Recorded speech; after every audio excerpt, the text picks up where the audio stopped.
ज्ञान उधति अरु ज्ञान घन सदगुरु शंकर रूप। नमो नमो बहुबारही सकल सपूजन हो। भक्तगणों को तथा धर्म अनुरागियों को मेरा हार्दिक नमन। योग सिखो उपनिषद अध्याय 2। एतत् पीठम इति प्रोक्तम नाद लिंगम चिदात्मकम तस्य विज्ञान मात्रेण जीवन मुक्तो भवेत जनः। अर्थात यह नादलिंग चिदात्मक पीठ चैतन्यमय चौकी कहा गया है। इसके ज्ञान मात्र से मनुष्य जीवन मुक्त हो जाता है। अर्थात यह जीव आत्मा को परम आत्मा की प्राप्ति हो जाती है। लेकिन मनुष्य जो है यह ज्ञान कैसे प्राप्त होगा? सद्गुरु के कृपा से ही कहे कि जब तक इंद्रियां अतीत होकर के अंतर्मुखी अंतर साधना से वह अनहद नाद पर चला जाना यह सूरत को ले जा सकेगा। और जब वह नाद लिंग पर लेकर के चला जाएगा तो यही जो है ज्ञानी बता रहे हैं कि नाद लिंग चिदात्मक पीठ है, मैंने चैतन्यमय चौकी है कहा गया है। इसके ज्ञान मात्र से, इसके नाद का ज्ञान, अनहद नाद का ज्ञान मात्र से ही मनुष्य जीवन मुक्त हो जाता है। अर्थात वह चौकी पर चला जाएगा तो ब्रह्म की प्राप्ति उसको निश्चित हो जाएगी, इसमें संशय नहीं है। लेकिन अभी के लोग जो है अनेक प्रकार का मस्तिष्क, अनेक प्रकार का बुद्धि और अनेक प्रकार का विचार भेदभाव प्रकट करते हैं। कोई कहते हैं अल्लाह है, कोई कहते हैं भगवान है, कोई ईश्वर कहते हैं, कोई गॉड कहते हैं, कोई सामसी है, कोई कुछ। एक बात तो यह निश्चित है कि इंद्रिया अतीत होकर अंतर्मुखी अंतर साधना से ही यह सूरत को, जीव आत्मा को परम आत्मा की प्राप्ति होगी। यह सूक्ष्म जीव ही इंद्रियों का विषय का वस्तु नहीं है। ईश्वर प्राप्ति करना अर्थात मोक्ष की प्राप्ति, ब्रह्म की प्राप्ति, यह इंद्रिय विषय की वस्तु नहीं है। इंद्रियों के द्वारा वहाँ नहीं पहुँचा सकता। इंद्रियों का यह जो है दर्शन नहीं होगा। इंद्रियों को ज्ञान इंद्रिया, कर्म इंद्रिया और यह अंतःकरण इंद्रियों के अतीत, इंद्रियाँ अतीत होकर के इससे ऊपर है। और अभी अनेक नाना प्रकार का तर्क देने से क्या मंदिर, मस्जिद, पत्थर, मूर्ति, काष्ठ, मणि, बहुत सारे नाना तीर्थ प्रयाग, नाना प्रकार का जो है कार्य में लगे हुए हैं। धर्म ज्ञानी हो सकते हैं, धर्मज्ञ हो सकते हैं, लेकिन ब्रह्म की प्राप्ति नदानुसंधान भी सूरत शब्द योग के द्वारा ही ब्रह्म की प्राप्ति अर्थात मोक्ष होगा, ऐसा संत महात्मा बताते हैं। इसलिए अनेक प्रकार के तर्क देने वाला तो अभी बहुत से सज्जन, जितना बुद्ध उतने विचार, और जो कुबुद्धि जो है, जो छल कपट परपंजे में विषया आसक्त प्राणी है, वो तो ईश्वर का निंदे करता है, मानता ही नहीं है। उसको कहता है उसको दिखा दो हमको। अब लोग उसको कौन आकर के दिखाने फिरे? वो देखने की वस्तु है। यस, आँख तो खुद जरने पकने वाला चीज़ है, नाश होने वाला चीज़ है। और वह अविनाशी चीज़ को यह आँख से दिखाने की बात कहता है। सुनने वाला, कहने वाला, बोलने वाला, समझने वाला, तीनों मूर्ख बना दे। वो खुद मूर्ख दूसरे को ही मूर्ख बना देगा। वो ब्रह्म तो जीवात्मा का न चीज़ है। जीवात्मा न परमात्मा तक जाएगा। दसम द्वार सुषमना में होकर करके तीनों पर्दों के पार अनहद नाद में जा करके दसम द्वार होकर करके वहाँ जाना होगा। ये जीवात्मा न जाएगा कि तुम्हारा मन और अहंकार, आंख, कान, नाक, मुंह जाएगा। ईश्वर स्वरूप के संबंध में कौन कह सकता है? जिन्होंने उनके दर्शन किए हैं, मान लीजिए जितने लोग हैं यहाँ बैठे हुए हैं, उनसे कहा जाए कि अमेरिका के संबंध में ठीक कौन कह सकेंगे? तो यही कह सकेंगे जो अमेरिका गए हुए हैं। बाकी लोग तो किताबी ज्ञान अथवा सुनी सुनाई बात ही कहेंगे। उसी तरह जिनको ईश्वर के दर्शन नहीं हुए हैं, उनसे ईश्वर स्वरूप के संबंध में कहलाया जाए तो वे क्या कहेंगे? जो उन्होंने श्रवण मनन या अध्ययन किया है, पोथे का वह थोथा ज्ञान ही कहेंगे। स्पष्टवादी संत कबीर साहब ने बड़े स्पष्ट शब्दों में कहा है, क्यों अंधेरे की हाथिया सब काहू को ज्ञान, अपनी अपनी कहत है काको धैर्य ध्यान, अंधरन को हाथी सही है साचे सागरे, हाथन के टोई कहे आँखिन के आंधरे। अर्थात इसका हिंदी है, संत कबीर साहब के एक कथा कही है। एक गांव में एक हाथी चला गया। उस गांव के कुछ ऐसे लोग भी बसते थे जो जन्मांध थे, मैंने जन्म से अंधा थे। तो उन लोगों ने सुना कि गांव में हाथी आया है, तो दौड़े दौड़े सभी वहाँ हाथी को उत्साह से जो है देखने के लिए पहुँचे। गांव के सभी लोग तो अंधे सब भी पहुँच गए, अपना अपने जो है हाथी को हाथ से टटोलने लगे। अब किसी एक अंधा ने पूछा कि यही हाथी है, तो कहा पूछ पकड़ करके कहा, हाथी वाला ने कहा हाँ यही हाथी है। उत्तर मिला हाँ यही हाथी। अब दूसरा हाथी जो है, दूसरा अंधा ने पूछा पेट हंसता करके, यही हाथी? कहा हाँ यही हाथी। ठीक। अब तीसरा अंधा ने पैर को जो है पकड़ कर कहा यही हाथी है? छू करके कहा हाँ यही हाथी है। हथवा ने यही कहा हाँ यही हाथी है। अब जो है चौथा ने सूढ़ पकड़ के कहा यही हाथी है? कहा हाँ यही है हाथी। एवं प्रकार से चारों को हाँ कह दिया हाथी वाला ने। तो उसको हाथी में कान का कोई कान को पकड़ कहा यही हाथी? कहा हाँ यही हाथी है। यह पाँचों को जो है हथवा ने हाथी वाला ने कह दिया हाँ यही हाथी है। तो पाँचों ने पाँचों जो है अंग पकड़ा। तो इस प्रकार से जो है वह चला गया हाथी। अब पाँचों अंधे वापस में जा कर के एक जगह बैठे। 8 दिन के बाद जो है चर्चा एक चौक पर जो है पंडाल पर बैठ कर के चर्चा करने लगा कि उस दिन जो हाथी आया था हम देखे थे। उसने कहा हम भी देखे कि कैसा था। उसमें एक अंधा ने बोला कि हाथी तो जो है ना, हाथी कैसा? जिसने पूछा कि पकड़ी थी पुछड़ी, वो बोला हाथी लाठी के समान था। इसके नेंगड़ी पकड़ा था पुछड़ी, तो क्या बोला हाथी तो वही था लाठी के समान। जो सूढ़ पकड़ा था वो बोला कि हाथी तो केला के थम के समान था। और जो पैर पकड़ा था वो तो बोला कि नहीं वो खल के समान था। अब चौथा ने बोला कि जो कान पकड़ा था उसने कहा हाथी तो सूप के समान था। अब पांचवा ने जो पेट छुआ था कहा कि नहीं हाथी करके तुम लोग तो एकदम मुरुख की तरह बात करते हो। हाथी तो कोठी के समान था। कहा वो पेट पकड़ के हंसता हुआ था। एवं प्रकार से पाँचों में हुज्जत हो गया, कलह हो गया। अब झगड़ा होने लगा। दोनों पाँचों ने शोरगुल करने लगा। नहीं वह कहता था तो झूठ बोलते हो, झूठ बोलते हो।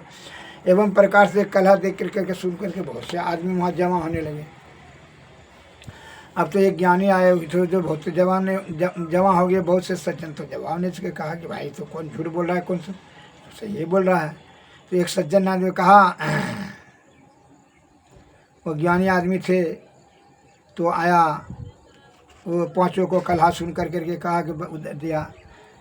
इस प्रकार से पाँचों ने अपना अपना जब तर्क दिया तो एक विद्वान आदमी आए तो वह बताया, अरे देखो वह हाथी न सूप के समान था, ना लाठी के समान, ना केला के थम के समान, ना उखल के समान।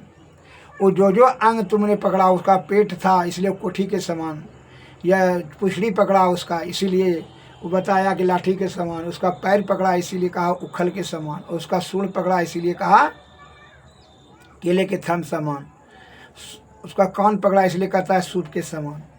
वह एक एक अंग पकड़ा इसीलिए तुम लोग जो है शोरगुल मत करो। पाँचों सही बोल रहे हो, लेकिन फिर समझदारी में अंतर यही है पाँचों ने अब एक एक अंग को छू करके कहा, इसलिए हाथी वाला ने कहा दिया हाथी है, लेकिन एक एक अंग था। वो सभी जो अंग जो है मिला कर जब एक आकार हो जाए, जो है एक आकार प्रकार हो जाए, आकृति का रूप होता है, उसको ही हाथी कहते हैं। सभी अंग को मिला दो।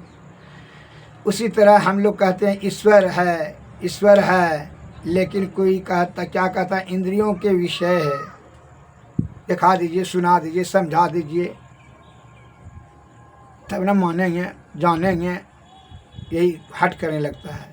इंद्रियों का विषय का चीज़ नहीं है। किसी ने कहा कि इंद्रियों से आज तक ईश्वर को देखा नहीं है। ईश्वर को देखने वाली है केवल चेतन आत्मा। चेतन आत्मा से ही ईश्वर को देख सकते हैं, परख सकते हैं, पहचान सकते हैं, उससे मिल सकती हैं अथवा साक्षात्कार कर सकती हैं। अन्य किसी में यह क्षमता नहीं है कि ईश्वर को जो है कोई इंद्रियां से देख सके। इसलिए संत महात्मा लोग बताते हैं कि सदगुरु के शरण में जा कर करके उनसे युक्ति सीखे, युक्ति से भक्ति कर, भक्ति से जो है जो तब क्या होगा, मुक्ति मिलेगा। यह जीवात्मा को कहा है। अब विषय की आसक्ति के कारण से नाना प्रकार का दुर्गति होता है। 84 लाख योनि में यह भटक कर करके जोनी में भटकते रहता और नाना प्रकार का दुख भोगते रहता है। यह विषय की आसक्ति के कारण से। आसक्ति का त्याग कर, साधु की संगति कर और सत्संग भजन कर, सदगुरु की सेवा कर, विषय का त्याग कर, तब वह ईश्वर की कृपा, गुरु की कृपा से युक्ति जानोगे। युक्ति से तब उन्होंने बता देंगे। सतत निरंतर ध्यान करने से क्या होता है, विषय वासना छिन्न होती है। सुषुम्ना में ध्यान करो। अज्ञान चक्र पर ध्यान केंद्रित करने के लिए पहले जो अज्ञान चक्र सुषुम्ना में ध्यान दे दो।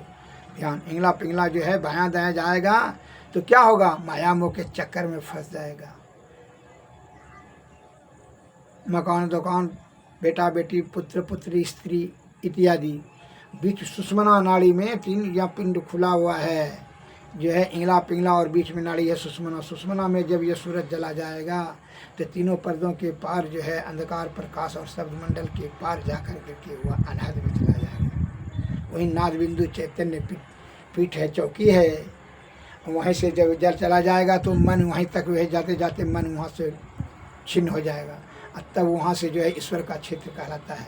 यह 10वें द्वारे सुषुम्ना जो है वह 10वें द्वारे होकर के वहाँ जब पहुँचता है नाद तक। और जब नाद तक चला गया तो नाद में जाने के बाद सार शब्द और सार शब्द से निशब्द, निशब्द में परब्रह्म की प्राप्ति हो जाएगी। इसमें संशय नहीं। इसके लिए क्या करना चाहिए, सदगुरु के शरण में जाना चाहिए। सदगुरु से ही आपको यह ज्ञान प्राप्त होगा। क्या आप इंद्रियों की आसक्ति के कारण से आपको तीनों पर्दों के पीछे चलाया, पर्दों में पड़ गया। इसलिए गुरु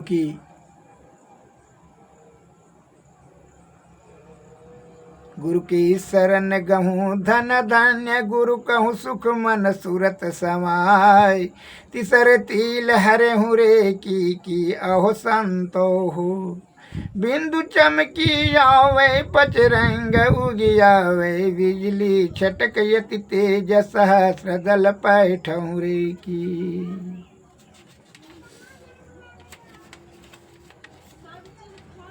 दीपक वरत ज्योत जगमग तारे, होत चांदनी पूरन चंद लखत जी जुड़ावई रे की। सूरत त्रिकुटी चढ़े सूर्य ब्रह्म देखी अड़े, बड़ा ही अजब ब्रह्मलोक तज 10वां द्वारे। शब्द धस्य सूर्त सतत तजत अनृत नित्य, मिटत सकल दुख द्वैंड मिलहि संतनाम योरे की। भेद यसल सार परम सरल आर, बाबा देवी साहब प्रकाशी जीव उवरत रे की। मैं ही जुगल कर जोड़ी नवत सर, घन गुरु परम दयाल कहल बल वेदियों की।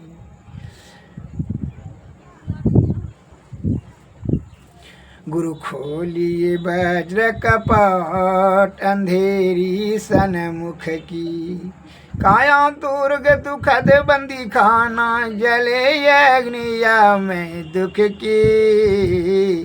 गुरु खोलिए वज्र कपाट, अंधेरी सनमुख की। हम बंदी युग युग से जलते चाहे सहरा तौ रुख की। हम दिश दृष्टि कृपा के धरिए, खोल दीजिए पथ सुख की। चरण शरण अब आए तुम्हारी, सुनिए अर्ज दुखियन मुख की। दीनहीन दुख दरिद घरे हैं, हम अंत करिए दुख की। मैं ही बिंदु द्वार होई गे, चिते घर सुख की। गुरु से कैसे निवेदन, क्या करना चाहिए? स्त्री दे दीजिए, काम कंचन दे दीजिए, सोना चांदी दीजिए, स्वराष्ट्र दे दीजिए, मकान दुकान जगह जमीन दीजिए। गुरु से यही निवेदन, गुरु मम सूरत को गुरु मम सूरत को गगन पर चढ़ाना, दया करके सतधुन की धारा गहाना, अपनी किरण का सहारा गह करे परम तेजो मैं रूप अपना दिखाना, साधन भजनहीन मौसम न को, मेरी इस दुर्बलता को प्रभु जी मिटाना, पापों के संस्कार जन्मों के है मेरे, दया कर क्षमा कर मिटाना, तुमरो बीरद गुरु है पति तन को तारन, अपनो बीरद रखी मैं ही जीनी आना, गुरु मम सूरत को गगन पर चढ़ाना, दया करके सतधुन की धारा गाना। श्री सद्गुरु महाराज गुरु के कृपा से ही, इसलिए कहते हैं गुरु की गे भवनिधि पार, स्वामी हो दयाल, नो द्वारा न दस चार इंद्रिय में, भव दुख साहू अपार, जन्म मरण दुख यगी न भोगे, बिनु प्रभु पद आधार, धन परिजन मान की ममता, फंसी खोइयों तुषार, मन यति कठिन कराल प्रभु हो, तजय विषय विकार, मन दृढ़ हो न लगु प्रभु पद में, हो नमो से समार, युग युगन सो यही विधि आऊँ, अब गुरु करिए उवार, गुरु कीजिए भवनिधि पार, स्वामी हो दयालु जी, युगन से यही विधि आऊँ, अब गुरु करिए उवार, ईश्वर देव पितर परिजन सो तनया उपकार, यही मैं ही होवत गुरु से ही, गुरु की अमित बलिहार, गुरु कीजिए भवनिधि पार, हो स्वामी दयालु जी। श्री सद्गुरु महाराज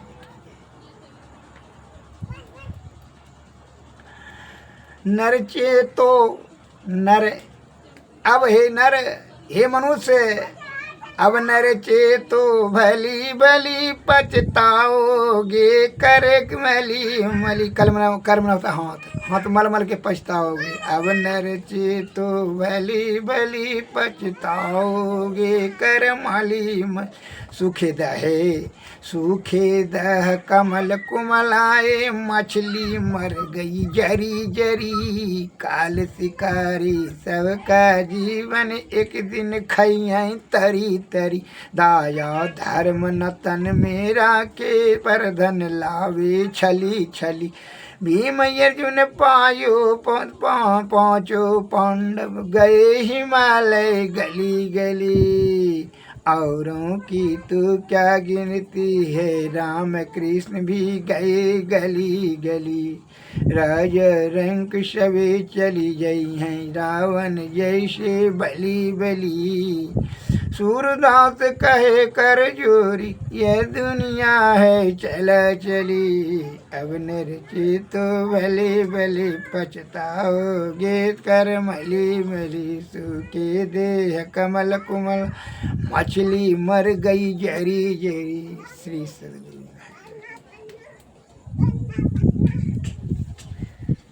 श्री सद्गुरु महाराज